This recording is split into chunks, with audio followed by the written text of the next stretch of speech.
السلام علیکم، میں امداد سمرو۔ وزیر داخلہ شیخ رشید نے مہلت بڑھا دی ہے 1 دن مزید۔ منگل تک کی مہلت تھی، کل تک کی جو لی گئی تھی تحریک لبیک سے، TLP سے، اور دھرنا روک دیا گیا تھا مرید کے، اور مرید کے میں وہ پڑاؤ کر کے بیٹھے ہوئے، ایک سڑک جو ہے وہ جانے والی سڑک پر وہ بیٹھے ہوئے، اور آنے والی سڑک جو ہے یعنی لاہور جو آ رہی ہے راولپنڈی سے GT روڈ کی، وہ رو خالی ہے اور دوسری والی بند ہے۔ لیکن منگل تک کا یعنی کل تک کا تھا، شیخ رشید صاحب نے جو اعلان کیا ہوا تھا، مذاکرات جو ہوئے تھے TLP کے قیدی سربراہ سعد رضوی صاحب سے، اور اس کے بعد یہ اعلان ہوا تھا کہ جناب منگل تک سارے مطالبات ان کے مان لیے جائیں گے، اور معاہدہ جو ہے وہ معاہدے کے مطابق پھر وہ دھرنا ختم کریں گے، آگے نہیں بڑھیں گے اسلام آباد تک۔ لیکن آج پریس کانفرنس کی ہے وزیر داخلہ شیخ رشید صاحب نے اسلام آباد میں، اور اس پریس کانفرنس میں انہوں نے واضح الفاظ میں کہا کہ اب یہ معاملہ بدھ تک جائے گا۔ وزیر اعظم عمران خان صاحب جو ہیں وہ بیٹھے ہوئے ہیں سعودی عرب، وہاں سے واپس آئیں گے، پھر کل ان کو بریف کیا جائے گا، اور پھر بدھ کو کابینہ کا اجلاس، اور اس کے بعد اس پر عمل درآمد ہوگا۔ یعنی یہ معاملہ لگ رہا ہے کہ آگے تک چلا جائے گا، کوئی جمعے تک جا سکتا ہے، کیونکہ بدھ کو کابینہ کا اجلاس، پھر اس پر عمل درآمد، پھر ظاہر اگلے دن عدالتوں میں معاملات جائیں گے، کیونکہ یہ سارے معاملات، کیونکہ ان کے مقدمات ہیں، ان کے لوگ 4 شیڈیولز پر ہیں، ان کو 4 شیڈیول سے نکالنا، اور اس کے علاوہ ان کے عدالتوں سے مقدمات واپس لینا، یا ان سے ضمانت ان کی کروانا، جو بھی ایک طریقہ کار ہوگا، اس پر عمل درآمد کرتے کرتے یعنی یہ جو TLP کا والا معاملہ ہے مزید 2 دن، جو میرا اندازہ ہے کہ یعنی منگل تک ہونا تھا تو اب یہ جمعرات تک جائے گا، یہ واضح الفاظ میں کہا ہے وزیر داخلہ شیخ رشید صاحب نے۔ لیکن جو بڑی ڈیولپمنٹ ہے بلوچستان کی، اس کے لیے مولانا فضل الرحمان صاحب کی انتہائی اہم ملاقات اپنے بلوچستان کی لیڈرشپ سے، اور وہ جو غفور حیدری صاحب ان کے جنرل سیکرٹری ہیں، اور مولانا عبدالواسع صاحب جو امیر ہیں بلوچستان کے، اور ملک سکندر جو پارلیمانی لیڈر ہیں، ان کی مشاورت کے بعد وہاں پر ان کی ملاقات اسلام آباد میں ہوئی ہے، انتہائی اہم ملاقات ہے۔ اس پر میں آؤں گا اگلے ولاگ پہ، کیونکہ بلوچستان میں مولانا فضل الرحمان صاحب کی جو جماعت ہے وہ اب ظاہر ہے وہاں پر جو تبدیلی آ رہی ہے، اس میں تیسری بڑی پارٹنر یا دوسری بڑی پارٹنر ہے وہاں پہ، کیونکہ بی اے پی کے بعد جو نمبر 2 جماعت ہے وہ ہے JUI، اور نمبر 3 جماعت ہے وہ ہے BNP مینگل۔ تو JUI ظاہر ہے نمبر 2 جماعت ہے، تو وہاں پر بلوچستان کے معاملے کو وہ اوورآل پاکستان سے الگ کر کے دیکھ رہے ہیں۔ میری تفصیلی بات ہوئی ہے اس معاملے پر مولانا فضل الرحمان صاحب کے انتہائی قریبی ساتھیوں سے، فیصلہ کیا ہوا، کیا چیزیں ہوں گی، وہ میں اگلے ولاگ میں بتاؤں گا۔ لیکن کیوں یہ فیصلے جو مولانا فضل الرحمان صاحب کی جماعت کس طرح اس معاملے کو دیکھ رہی ہے، وہ یوں دیکھ رہے ہیں کہ جناب بلوچستان کا معاملہ پاکستان کی باقی پولیٹکس سے، مرکزی یا پنجاب کی سیاست سے بالکل ہٹ کر دیکھا جائے، تو لہٰذا ایک چیز جو مجھے کنفرم کی گئی ہے، اب اس کو باضابطہ چیز سامنے آ جائے گی تو اس کی کنفرمیشن بھی آ جائے گی، جو مجھے بتایا گیا ہے کہ اس معاملے سے PDM کا کوئی لینا دینا نہیں ہے۔ یعنی یہ مولانا فضل الرحمان صاحب کی جماعت کا بلوچستان چیپٹر، اور پھر اگر ان کو مشاورت کی ضرورت پڑتی ہے تو وہاں پر جو نمبر 3 جماعت ہے BNP مینگل، ان سے مشاورت کر کے وہاں پہ وہ فیصلہ کریں گے کہ کیا کرنا ہے، اب اگلا سیٹ اپ جو ہوگا اس میں کس طرح حصے دار بننا ہے، نہیں بننا، کس طرف جانا ہے، وہ ساری چیزیں میں آپ کو اگلے ولاگ میں بتاؤں گا۔ لیکن ابھی کیونکہ معاملہ تھا شیخ رشید صاحب کا TLP کا، تو میں چاہ رہا تھا کہ اس معاملے پر، اور ظاہر ہے شیخ رشید صاحب کے جو دعوے ہوتے ہیں یا شیخ صاحب جو باتیں کرتے ہیں وہ کبھی کبھی صحیح ثابت ہوتی ہیں۔ جس طرح انہوں نے کہا تھا کہ جی پاکستان انڈیا کو سے جیت جائے گا، جس میچ سے ان کو واپس بلایا گیا، بلکہ وہ آج جب پریس کانفرنس کر رہے تھے انہوں نے بات کی، بڑی کھل کے بات کی، انہوں نے کہا کہ جناب میں شیخ ہوں، میں 4.5 لاکھ روپے لگا کر گیا تھا، اور میں نے کہا کہ جی میں شیخ ہوں، میرا ٹکٹ ضائع گیا، تو میڈیا نے میری وہ خبر تو چلائی اور باقی ساری چیزیں میری غائب کر دی، صرف اسی خبر کو فوکس رکھا، تو میں شیخ ہوں، میں نے 4.5 لاکھ روپے لگائے تھے ٹکٹ پر، اور میں وہاں پہنچا ہوں تو مجھے، اور ہوٹل پہ جا رہا ہوں کمرے پہ، تو مجھے فون آ گیا، وزیر اعظم صاحب کا حکم ملا کہ جناب واپس آ جاؤ، تو پھر میں واپس آ گیا۔ لیکن میرے پیسے پورے ہو گئے، کیونکہ میں نے یہ کہا تھا کہ جی پاکستان جیت جائے گا، اور میرا ورلڈ کپ ہو گیا ہوا ہے، میں مطلب اب کوئی پاکستان کسی سے اب جیتتا ہے، ہارتا ہے، ٹرافی آتی ہے ورلڈ کپ کی، چیمپئن بنتے نہیں بنتے، میں جیت گیا ہوں، کیونکہ انڈیا کے ساتھ شیخ رشید صاحب کی ظاہر ہے ایک وہ خاص ایک ان کی اپنی ایک پولیٹکس ہے انڈیا کے متعلق، اور ظاہر ہے انڈیا اور پاکستان کی یہ جو سیاست ہے دشمنی والی، اس میں تو ظاہر اس طرح کے سینٹیمنٹ میجورٹی لوگوں کے پاکستان میں بھی ہیں اور ادھر بھی ہیں، تو بہرحال وہ کہہ رہے اسی بنیاد پہ وہ کہہ رہے ہیں کہ میرا ورلڈ کپ ہو گیا ہوا ہے، لہٰذا اب میرا اب کرکٹ سے کوئی تعلق نہیں ہے، اب جو نیوزی لینڈ جانے، انگلینڈ جانے، جو جانے، اور وہاں پہ جو کچھ ہو، میرا ورلڈ کپ ہو گیا ہوا ہے۔ تو وہ شیخ صاحب جو ہیں شیخ رشید صاحب پریس کانفرنس کرتے ہوئے انہوں نے آج ان کی ایک بات یہ والی یعنی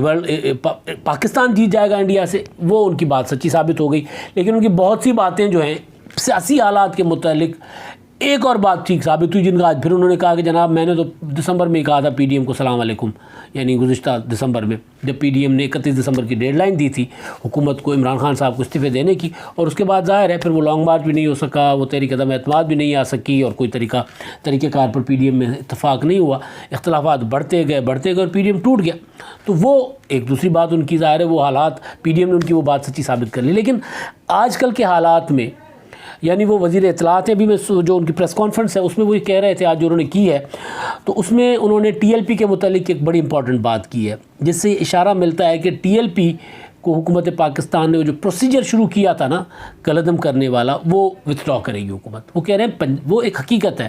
کہ پنجاب کی تیسری بڑی جماعت ہے ووٹ بینک کے حوالے سے، اور یہ حقیقت بھی ہے کہ ٹی ایل پی نے بہت زیادہ ووٹ لیے ہیں پنجاب میں عام انتخابات میں، کراچی سے تو خیر سیٹ بھی لے گئے، پنجاب میں کوئی سیٹ نہیں جیت سکے، لیکن مسلم لیگ نون تو وہ احسن اقبال صاحب کی میں اسٹیٹمنٹ سن رہا تھا، وہ یہ کہہ رہے تھے کہ جناب ٹی ایل پی کو بنا کر پنجاب میں مسلم لیگ نون کو ہرایا گیا 30-40 سیٹوں پر، وہ جو مقابلہ تھا جو ٹی ایل پی کا مارجن تھا وہ ان کا خیال ہے کہ مسلم لیگ نون کا ووٹ تھا، کیونکہ مسلم لیگ نون کو بھی زیادہ تر جو ووٹ پڑتا ہے، مسلم لیگ نون رائٹ ونگر جماعت رہی ہے، تو لہٰذا مسلم ابھی بھی میرا خیال رائٹ ونگر ہی ہے، تو بہرحال لیکن مسلم لیگ نون کو یہ ہے کہ جی وہ جو ان کے مذہبی ووٹ تھا ان کا وہ ان سے توڑا گیا، وہ اس وجہ سے ٹی ایل پی بنا کر ایک ارینجمنٹ وہ سمجھتے ہیں۔ لیکن بہرحال اب شیخ رشید صاحب کیونکہ جو مذاکرات تھے ان میں جو ان کے لوگ گرفتار ہیں ان پر مقدمات ختم کرنا، سعد رضوی کو رہا کرنا، فورتھ شیڈول میں شامل لوگوں کو فورتھ شیڈول سے نکالنا، یہ ساری چیزیں تھیں، لیکن کالعدم ٹی ایل پی کے کالعدم ہونے والا معاملہ اس طرح کھل کے بات نہیں ہوئی جس طرح اب شیخ رشید صاحب کہہ رہے ہیں، جس سے اندازہ ہو رہا ہے کہ حکومت جو ہے وہ ٹی ایل پی کو کے خلاف جو ایک پروسیجر انہوں نے شروع کیا ہوا تھا کالعدم، کیونکہ وہ پروسیجر مکمل نہیں ہوا تھا، مکمل ہوتا تو اس کے بعد ٹی ایل پی انتخابات میں حصہ نہ لیتی، چاہے وہ فیصل ووڈا والی مشہور زمانہ سیٹ پر کراچی کے انتخابات ہوئے قومی اسمبلی، وہاں انتخابات ہوئے، چاہے پھر کینٹونمنٹ بورڈز کے انتخابات یا کوئی اور ضمنی انتخابات جو ہوئے جہاں تو وہاں پر ٹی ایل پی نے حصہ لیا ہے۔ تو شیخ رشید صاحب یعنی اس کا وہ پروسیجر مکمل نہیں ہوا تھا، ابھی کالعدم ہوئی نہیں تھی، لیکن حکومت نے اپنے طرف سے وہ آغاز کر دیا ہوا تھا، اور وہ آغاز کیا بھی حکومت نے ان کے پچھلے دھرنوں کے بعد تھا جب وہ بہت زیادہ تشدد ہوا تھا دونوں طرف سے اور ہلاکتیں بھی ہوئی تھیں، تو وہ اس کے بعد تو اب شیخ رشید صاحب کی بات یہ سمجھ میں آ رہی ہے کہ شیخ صاحب جو ہیں یا حکومت جو ہے یہ ان کو کالعدم کرنے والا پروسیجر جو ہے وہ واپس لینے جا رہی ہے، جو چیزیں لگ رہی ہیں۔ اب وہ کہہ رہے ہیں کہ وزیر اعظم عمران خان صاحب آئیں گے، اور انہوں نے تو وہ مدارس کے جو اکاؤنٹس منجمد تھے وہ تک وزیر اعظم صاحب نے کہہ دیا ہوا ہے، آرڈر کر دیا اپنے پرنسپل سیکرٹری کو کہ جناب وہ ایف بی آر کو کہہ کے اور متعلقہ اداروں کو کہہ کے وہ اکاؤنٹس کھلوا دیں، یعنی حکومت مدارس کو بھی ریلیف دینے جا رہی ہے اس معاملے پر، کیونکہ کافی سارے مدارس کے جو تھے وہ ایف اے ٹی ایف کا معاملہ تھا نا، ایف اے ٹی ایف کی وجہ سے چیزیں کافی ساری ہمیں یہاں پر پاکستان میں اڈاپٹ کرنی پڑی تھی اس حکومت کو۔ تو بہرحال تو ابھی ایک معاملہ تو یہ ہے کہ شیخ صاحب یہ باتیں کریں، دوسری شیخ صاحب نے جو بات کی تھی جو آغاز میں نے جہاں سے بات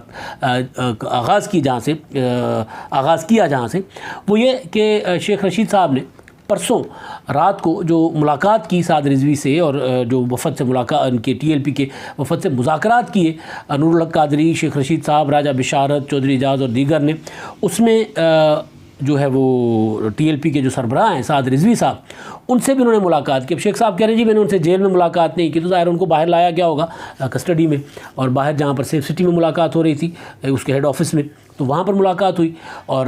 مذاکرات تو وہیں پر ہوئے تھے تو ڈیفینیٹلی وہیں پر ہوئی ہوگی، تو وہاں پر ملاقات ہوئی۔ وہ کہہ رہے ہیں کہ جناب میں نے ان کو بہت زیادہ کوآپریٹو پایا ہے سعد رضوی صاحب کو، ان کی لوگوں کے دوسری جو ان کی جماعت کے لوگ ہیں ان کی نسبت۔ اب جہاں پہ معاملہ شیخ صاحب نے دوبارہ ایک جھٹکا دیا ہے میری نظر میں، وہ کہ منگل کی ڈیڈ لائن تھی، یعنی کل معاملات سارے ٹھیک ہو جائیں گے، حل ہو جائے گا، سارے ان کے مطالبات پر عمل درآمد بھی شروع ہو جائے گا، اور اس کے بعد دھرنے وغیرہ ختم ہو جائیں گے، تو اس کے بعد جو ہے وہ معاملات نارمل ہو جائیں گے، ٹھیک ہو جائیں گے۔ لیکن شیخ صاحب نے اب بدھ کا دن اور دے دیا ہے، تو بدھ کے بعد پیر، وہ میں پہلے بدھ کے بعد جمعرات، تو وہ میں پہلے بتا چکا ہوں، پیر کیونکہ آج ہے، وہ میں پہلے بتا چکا ہوں کہ وہ پھر معاملہ لگتا ہے کہ لمبا جائے گا۔ ایک تو چیز یہ ہے۔ اچھا دوسری بات شہباز شریف صاحب کی، شہباز شریف صاحب جو ہیں وہ ان کی ایک اسٹیٹمنٹ آئی ہے ان کے کہ جو فیصل آباد میں نعرے لگے تھے نا جنرل فیض حمید صاحب کے خلاف ان کے استعفے کے متعلق نعرے لگے تھے نا. جب مریم نواز نے تقریر کی، خطاب کر رہی تھی اور انہوں نے سنگل آؤٹ کر کے ایک ایک وہ نام نہیں لیا تھا، انہوں نے کہا تھا، انہوں نے اشارے دے کر ان کے متعلق وہ ایک ادارے کے سربراہ اور پھر اس طرح کر کے کہ جناب وہ سیاست میں ملوث ہوتے ہیں، یہ کرتے ہیں وہ کرتے ہیں، اور عمران خان چاہتے ہیں کہ ان کو اسی طرح کا ملے. یعنی ظاہر ہے D G I S I فیض حمید صاحب کی ریپلیسمنٹ ہو رہی ہے نا، نوی جنرل ندیم انجم کے نام لے کر جو آئی تھی ریپلیسمنٹ. تو وہاں پر شیخ صاحب وہاں پر نعرے لگے تھے. مریم نواز صاحبہ کی تقریر کے دوران کسی نے نعرے لگوا لیے فیض حمید استعفیٰ دو. کوئی مولانا صاحب تھے، کیونکہ وہ جلسے کے میزبان بھی مولانا وہ تھے مرکزی جمعیت اہل حدیث پروفیسر ساجد میر صاحب کی جماعت تھی، تو کوئی ایک مولانا صاحب تھے، انہوں نے نعرے لگائے تھے. تو اس پہ آج شہباز شریف صاحب کی وضاحت کل انہوں نے دی ہے کہ جی وہ ان نعروں سے مسلم لیگ نون کا کوئی تعلق نہیں ہے. حالانکہ تقریر مریم نواز صاحبہ کی تھی اور نواز شریف صاحب بھی سنگل آؤٹ کر کے اب جنرل فیض حمید صاحب کو کا ذکر کر رہے ہیں، جنرل قمر جاوید باجوہ صاحب کا کوئی نام نہیں لیا جا رہا. تو اس پر بھی اب شہباز شریف صاحب کی ایک آگئی وضاحت، یعنی مسلم لیگ نون کی وہ جو پوزیشن ہے نا سخت موقف اور نرم موقف پر، وہ پھر مسلم لیگ نون کی واضح ہوتی ہے کہ جناب شہباز شریف صاحب جو ہیں ان کا وہ اپنے اسی موقف پر قائم ہے. مریم نواز صاحبہ جو ہیں انہوں نے موقف بدلا ضرور ہے، لیکن ایک شخصیت پر وہ کمپرومائز کرنے کو تیار نہیں ہے. یہ ایک میسج جو ہے شہباز شریف صاحب کی اسٹیٹمنٹ سے سامنے آ رہا ہے. شیخ رشید صاحب نے تو خیر وہ بھی کہہ دیا کہ جی وہ ناظم الامور جو ہیں وہ الگ الگ ملاقاتیں کرتے ہیں، مریم نواز صاحبہ سے کرتی ہیں. مریم نواز صاحبہ سے انہوں نے الگ ملاقات کی تھی امریکی ناظم الامور جو ہیں، اور شہباز شریف صاحب سے الگ کی تھی. اور میں بھی اس پر گزارش کر چکا ہوں کہ یار اس کو اس طرح لیا جا رہا ہے کہ مریم نواز صاحبہ کے ساتھ پوری جماعت بیٹھی ہوئی ہے اور شہباز شریف صاحب جو جماعت کے صدر ہیں وہ اکیلے بیٹھے ہوئے تھے. تو یہ فرق تو بہت زیادہ ظاہر ہے وہ نظر آ رہا تھا کہ شہباز شریف صاحب نے یا تو کسی کو بلایا نہیں، یا پھر باقی شہباز شریف صاحب کو نہیں مانتے، وہ سمجھتے ہیں کہ اصل پالیٹکس تو مریم نواز صاحبہ کے پیچھے ہے، تو لہٰذا ادھر جانا بنتا ہے. تو وہ مریم نواز صاحبہ کے ساتھ ان کے وفد میں بیٹھ گئے اور ادھر شہباز شریف صاحب نے اکیلے میں ملاقات کی. تو بہرحال تو معاملہ تھا وہ جنرل فیض حمید صاحب کا. تو اسی معاملے پر شیخ رشید صاحب نے جو پیشین گوئی کی تھی، وہ اب ہم روزانہ وہ ہوتا ہے نا کاؤنٹ ڈاؤن ہوتا ہے، وہ کاؤنٹ ڈاؤن کے بعد نہیں گنتی. جمعے کو شیخ رشید صاحب نے کہا تھا کہ نوٹیفیکیشن ہو جائے گا، تو جمعے کو بھی نہیں ہوا ڈی جی ایس آئی کا نوٹیفیکیشن. پھر ہفتہ، پھر اتوار، پھر آج پیر میں ہم بات کر رہے ہیں، تو پیر بھی گزر چلا. تو ابھی تک تو خیر کوئی ایسی چیز نہیں ہے. وزیر اعظم عمران خان صاحب سعودی عرب سے آئیں گے تو پھر اس کے بعد شاید کوئی ہو، لیکن کیونکہ کہا جا رہا تھا مسلسل، اب ظاہر عاصمہ شیرازی پر تو پی ٹی آئی کے لوگ حملے کر رہے ہیں، لیکن جو باتیں سامنے آ رہی تھیں کہ بھائی عمران خان صاحب کیوں ڈیلے کر رہے ہیں، اس کے پیچھے کیا واقعی افغانستان کی صورتحال ہے، اس کے پیچھے کیا واقعی وہ جنرل فیض حمید صاحب کو ہر صورت رکھنا چاہ رہے ہیں، یا کوئی تاریخ جو انہوں نے کہی تھی کہ جناب فلاں ڈیٹ کے بعد ہی یہ میں کر سکتا ہوں، اس سے پہلے میں نہیں کر سکتا، تو کہیں وہ تو نہیں معاملہ. تو اب آہستہ آہستہ اس کے حق میں مریم اپنا عاصمہ شیرازی کے خلاف چاہے جو مرضی پی ٹی آئی کے لوگ کیمپین چلائیں، لیکن حالات تو یہی بتا رہے ہیں کہ بھائی عمران خان صاحب جو ہیں وہ ایک بار نہیں 3-4 بار وعدہ کر کے کہ جی میں آج دستخط کر دوں گا، کل کر دوں گا، پرسوں کر دوں گا، وعدہ کر کے ابھی تک وہ ڈیلے کر رہے ہیں. کیونکہ یہ وعدہ میں نہیں کہہ رہا، یہ فواد چوہے صاحب کی زبانی میں بتا رہا ہوں، شیخ رشید صاحب کی زبانی بتا رہا ہوں. یہ دیگر جو وزراء تھے انہوں نے کہا تھا کہ بھائی معاملات طے ہو گئے ہیں، بس اب آج دستخط ہو جائے گا، کل ہو جائے گا، تاریخ پہ تاریخ آتی رہی، لیکن وہ مسئلہ نہیں حل ہوا تھا. تو بہرحال تو وہ جو معاملہ ہے اب شیخ صاحب کا، وہ والی چیز بھی پیشن گوئی شیخ صاحب کی ٹھیک نہیں ثابت ہوئی تھی. لیکن اب نئے معاملے میں شیخ صاحب نے قوم کو ٹرک کی بتی کے پیچھے لگا دیا. یہ میں نے گزارش کی تھی نا کہ میں نے پہلے بھی آغاز میں بھی کہا تھا کہ یار یہ جو ٹکر اور تبادلے کو اتنے بڑے مسائل ہوتے نہیں ہیں دنیا میں، یہ ہمارے ہاں ہوتے ہیں اور ہمارے ہاں بھی عام حالات میں نہیں ہوتے. ظاہر ان دنوں زیادہ ہو گئے، ورنہ پتہ ہی نہیں چل رہا ہوتا کہ جناب کون آیا کون گیا. جب وہ جنرل عاصم منیر صاحب آئے تھے، اس کے بعد جنرل فیض حمید صاحب آئے تھے، کسی کو پتہ لگا تھا؟ کوئی اتنی ٹینشن والی صورتحال نہیں تھی. لیکن ہمارے یہاں کیونکہ یہ بڑی خبر ہے، اس کے پیچھے بڑے بحران پڑے ہوئے ہیں. تو جو بڑا بحران ہے، ایک تو بلوچستان کا آپ نے دیکھ ہی لیا بلوچستان کا، اور دوسرا وہ جی ٹی روڈ پہ بیٹھا ہوا بحران ہے. تو یہ وہ بحران ہے جو بڑی خبروں کے پیچھے چھپ جاتے ہیں کہ پیچھے پتہ نہیں کیا پکھرا ہوتا ہے، اور حکومت جو ہوتی ہے وہ اس کو باقی چیزوں کے پیچھے معاملات کو دبا دیتی ہے، باقی معاملہ کوئی اور پروپیگنڈا شروع کر دیتی ہے، کبھی عاصمہ شیرازی کے خلاف، تو کبھی کسی کے خلاف، تو کبھی کسی کے خلاف. کوشش یہ کی جاتی ہے کہ جناب ایسی دھول اڑائی جائے جس میں اصل مسائل جو ہے نا وہ دبے رہیں، وہ چھپے رہیں. تو اب وہ جو اصل بحران ہے جو جی ٹی روڈ پر بیٹھا ہوا ہے، اس بحران کو شیخ رشید صاحب نے مزید قوم کو ٹرکی بتی کے پیچھے لگا دیا کہ جی 2 دن اس میں مزید لگیں گے. اب یہ 2 دن اگر مزید لگتے ہیں، وہاں بیٹھے ہوئے ہیں لوگ، ظاہر ہے پھر لوگ جو فرسٹریشن بھی بڑھتی ہے کہ یار آپ نے منگل کا ٹائم دیا تھا، اب آپ بدھ کو جا رہے ہیں، تو پھر ظاہر ہے معاملات آگے گڑبڑ ہوتے ہیں. اور یہ ایسا معاملہ آٹو پہ بھی نہیں چل رہا، ظاہر ہے اس کو پیچھے کوئی اس کی ڈوریاں ہلانے والے بھی کوئی لوگ ہوں گے. ظاہر ہے ساری ملک کی صورتحال کی میں بات کر رہا ہوں، سیاست کی بات کر رہا ہوں کہ سیاست کی جس طرح بلوچستان میں ہوا نا، ظاہر ہے کوئی تو پیچھے ڈوریاں ہلانے والا تھا نا، ورنہ جو باپ کے منتخب لوگ باپ کے خلاف کھڑے ہو گئے تو ظاہر ہے ان کو کہیں نہ کہیں کوئی نہ کوئی آشرواد تو تھا. اور پھر ادھر مخالفوں کے ساتھ بھی بیٹھ گئے، یعنی پی ڈی ایم کی جماعتوں کے ساتھ. تو یہ ساری چیزیں آٹو پہ نہیں ہیں. تو لہٰذا جو بڑا بحران ہے جو ختم ہو جانا چاہیے تھا وعدے کے مطابق کل تک، یعنی کل آنے والے کل تک ختم ہو جانا چاہیے، وہ شیخ رشید صاحب کہہ رہے ہیں کہ نہیں، ابھی اس کے لیے مزید انتظار کریں. تو پھر اس بحران سے ہی کوئی بڑا بحران نہ جنم لے. اب تک کے لیے اتنا ہی. اللہ حافظ.